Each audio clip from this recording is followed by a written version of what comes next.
सभी व्यूअर्स को नमस्कार। आज की इस वीडियो में आप लोगों से बात करूंगा दिल्ली पुलिस कांस्टेबल एग्जीक्यूटिव, यानी कि जो दिल्ली पुलिस के थानों में, पुलिस स्टेशन में जो कांस्टेबल होते हैं, एग्जीक्यूटिव कांस्टेबल, उनकी प्रिपरेशन के बारे में। आपको उनकी प्रिपरेशन कैसे करनी चाहिए।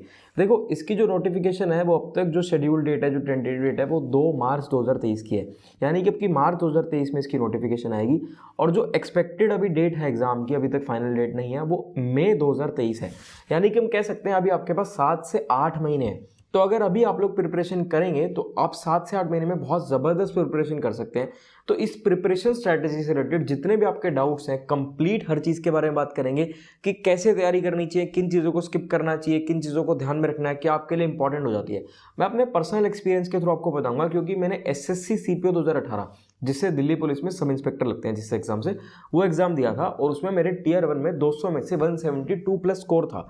तो मैं अपने एक्सपीरियंस शेयर करूंगा और आपको सारा डिटेल में बताऊंगा कि आपको किस तरह से इसकी प्रिपरेशन करनी चाहिए। देखो भाई, पुलिस की नौकरी है, बेल्ट की नौकरी है, यूनिफॉर्म पोस्ट है, आप लोगों को यूनिफॉर्म मिलेगी। इसी वजह से बहुत लोगों का ड्रीम होता है, लेवल 3 की जॉब होती है, 12th पास आपको क्वालिफिकेशन चाहिए होती है, और बहुत लोग होते हैं जो इसकी प्रिपरेशन करते हैं, और बहुत दुनिया का ड्रीम होता है इस नौकरी को पाना। और देखो, किसी भी एग्जाम की प्रिपरेशन से पहले मैं हमेशा बोलता हूँ आपको उसका एग्जाम पैटर्न पता होना चाहिए। इसलिए मैं पहले आपको थोड़ा सा एग्जाम पैटर्न के बारे में बताऊंगा, उसके बाद प्रिपरेशन के बारे में बताऊंगा। जो आपके स्टेप्स रहते हैं, सबसे पहले आपका कंप्यूटर बेस्ड एग्जामिनेशन, जो आपका ऑब्जेक्टिव टाइप एमसीक्यू होता है, वो पेपर होता है। इसके बाद आपका पीईटी एंड पीएमडी, यानी कि जो आपका फिजिकल टेस्ट होता है वो होता है, और इसके बाद आप लोगों का मेडिकल होता है। सबसे पहले हम लोग बात करेंगे कंप्यूटर बेस्ड एग्जामिनेशन के बारे में। देखो, इसमें आपके 100 सवाल होते हैं, टोटल 100 ही नंबर का पेपर होता है, यानी कि हर सवाल आपका 1 नंबर का होता है। सबसे ज्यादा वेटेज आपकी जीके की रहती है। जीके और करंट अफेयर्स में आपके 50 सवाल होते हैं, टोटल 50 नंबर का सेक्शन होता है। रीजनिंग में आपके 25 सवाल होते हैं। न्यूमेरिकल एबिलिटी यानी कि मैथ्स में 15 सवाल होते हैं, और उसके बाद कंप्यूटर, जिसमें आपका एमएस एक्सेल, एमएस वर्ड, ये सारी चीजें होती है, उसमें आपके 10 सवाल होते हैं। टोटल 100 सवाल और 100 ही नंबर का पेपर। नेगेटिव मार्किंग होती है इसमें 0.25 मार्क्स की, और आपको 1.5 घंटा मिलता है पेपर करने के लिए, जो मोर देन सफिशिएंट है। पेपर बहुत ज्यादा मुश्किल नहीं होता है इसका।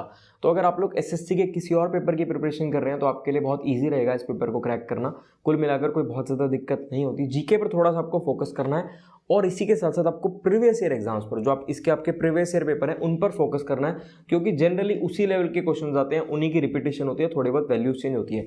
तो उसके लिए मैं आप लोगों को बुक दिखाने के लिए आया हूँ। देखो, ये SSC Delhi police constable executive की बुक है। इसमें आपको सॉल्व पेपर्स मिल जाएंगे, मतलब पिछले कुछ सालों के आपको जो कांस्टेबल के एग्जाम्स हो, यानी कि जो प्रीवियस ईयर पेपर हैं, वो आपको मिल जाएंगे। इस बुक का लिंक मैं आप लोगों को डिस्क्रिप्शन में दे दूंगा। आप लोग अगर प्रिपरेशन कर रहे हो तो आप लोग ले सकते हो। सिमिलरली इसी की एक और बुक है, उसमें भी आपको सारे सॉल्व पेपर्स मिल जाते हैं। इन बुक्स का लिंक मैं आपको डिस्क्रिप्शन में दे दूंगा। और ये जो बुक्स हैं, आपकी हिंदी में भी अवेलेबल है, इंग्लिश में भी अवेलेबल है।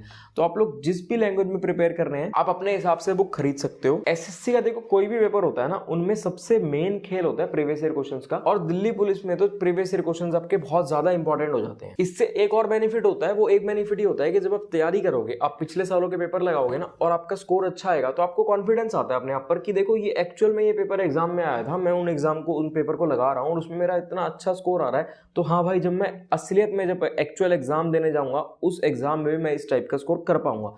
तो आपका कॉन्फिडेंस बढ़ता है और आपको मोटिवेशन मिलती है और प्रिपरेशन करने की। और भाई, करंट अफेयर पर आप लोगों को जरूर फोकस करना है। करंट अफेयर्स भी आप लोगों के बहुत इंपॉर्टेंट है। अब मैंने आपको ये कह दिया प्रीवियस ईयर से पढ़ना है, तो इसका मतलब ये नहीं है कि सिर्फ प्रीवियस ईयर से पढ़ना है। आपको चैप्टर वाइज प्रिपरेशन भी करनी है। जितने भी आपके टॉपिक्स हैं, आपको हर टॉपिक को पढ़ना है। इंग्लिश तो देखो इसमें आती ही नहीं, सबसे बढ़िया बात आप लोगों की है कि इसमें आपकी इंग्लिश नहीं आ रही। रीजनिंग और मैथ्स आप लोगों को पढ़ना है। उसके लिए आप लोग कोई भी प्रीवियस ईयर की बुक ले सकते हो, आप लोग वहां से पढ़ सकते हो, लेकिन कोशिश करना प्रीवियस ईयर क्वेश्चन ही लगाने की, क्योंकि ज्यादा इंपॉर्टेंट इसमें प्रीवियस ईयर क्वेश्चन रहते हैं। और कंप्यूटर को भी नेग्लेक्ट मत करना। हालांकि बेसिक सवाल आएंगे, लेकिन बेसिक सवाल भी आपको पता होने चाहिए, वो भी आपको पढ़ना है। ऐसा ना हो कि ये 10 नंबर की वजह से आप मार खा जाओ। अब प्रिपरेशन के साथ साथ ना मॉक टेस्ट भी लगाते रहना। मॉक टेस्ट भी आप लोगों के लिए बहुत इंपॉर्टेंट है। आप लोग टेक्स्ट बुक का मॉक टेस्ट लगा सकते हो। एक तो इसका प्राइस बहुत रीजनेबल है, उसके साथ साथ अभी इस पर सेल भी चल रही है। और अगर आप लोग एडिशनल डिस्काउंट भी चाहते हो ना, तो कूपन कोड KG10 यूज कर लेना। कूपन कोड KG10 यूज करने से आपको बहुत जबरदस्त डिस्काउंट मिल जाएगा। इसके लिंक्स वगैरह जो भी है, मैं सब आपको डिस्क्रिप्शन में दे दूंगा। मॉक टेस्ट ना प्रिपरेशन को एनहेंस करते हैं, तो बहुत जरूरी होते हैं मॉक टेस्ट आपके लिए। और मॉक टेस्ट लगाने के साथ साथ उसका एनालिसिस जरूर कर लेना। ऐसा मत कर लेना कि मॉक टेस्ट लगाया और छुट्टी।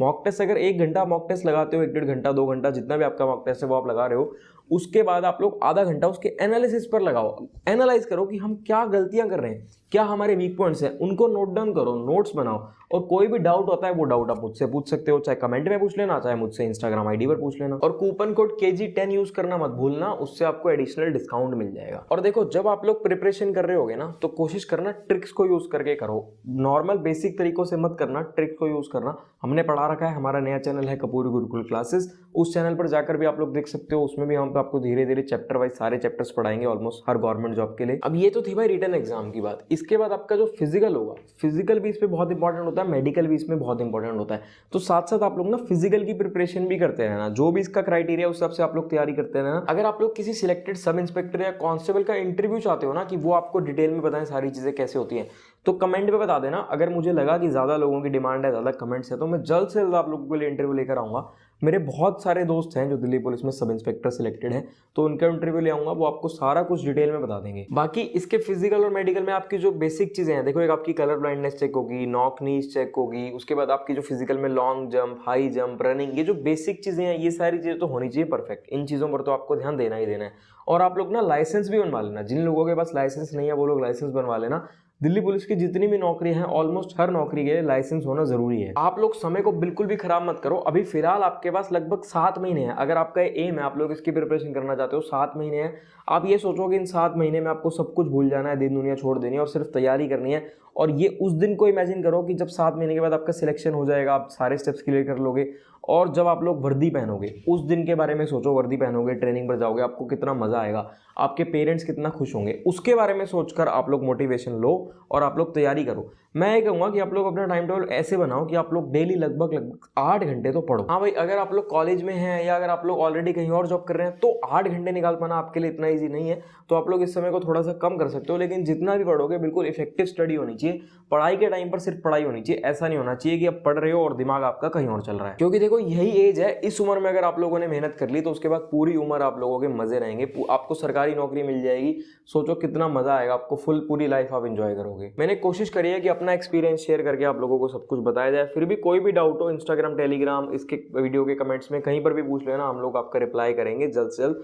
और एक चीज और बता देता हूँ कि रिटन एग्जाम इसका बहुत ज्यादा मुश्किल नहीं है, ईजी ही रहता है। फिजिकल और मेडिकल पर ध्यान देना, बहुत लोग वहां पर आउट हो जाते हैं। ठीक है, फिर मिलेंगे आपसे अगली वीडियो में।